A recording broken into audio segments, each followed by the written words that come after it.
I get asked about catalytic converter etching. Like, does it actually stop theft or just make you feel like you tried?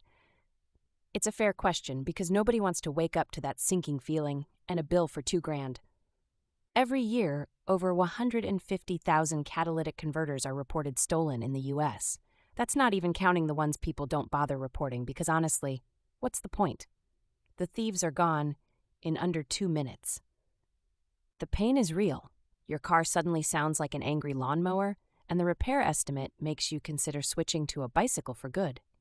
For a lot of people, insurance barely puts a dent in replacement costs. Catalytic converter etching is advertised as a deterrent, but it's not a force field. The idea is simple. You engrave a unique serial number or your license plate onto the converter with an etching tool or acid etch kit. Thieves want clean parts they can offload quickly. An etched converter is harder to sell at most reputable scrapyards. It's like graffiti for your car's guts, telling buyers to stay away unless they want a visit from the police. Here's how it works. First, make sure your car is cool. Literally, let it sit a few hours. Jack up your car and secure it like you're about to do your own oil change. Get safety glasses and gloves because this stuff is gritty. Clean a patch on the converter with rubbing alcohol so the etching takes properly. You want your number to last longer than a tattoo from a beach vacation. Not cleaning means it'll eventually rub off with grime and time. Either use a metal engraving pen, which feels sort of like writing with a power drill, or one of those acid etching stencils with a paint-like solution. Both leave a mark that can't just be wiped away with a rag. Pro tip: take a clear photo of the etched code once you're done and email it to yourself.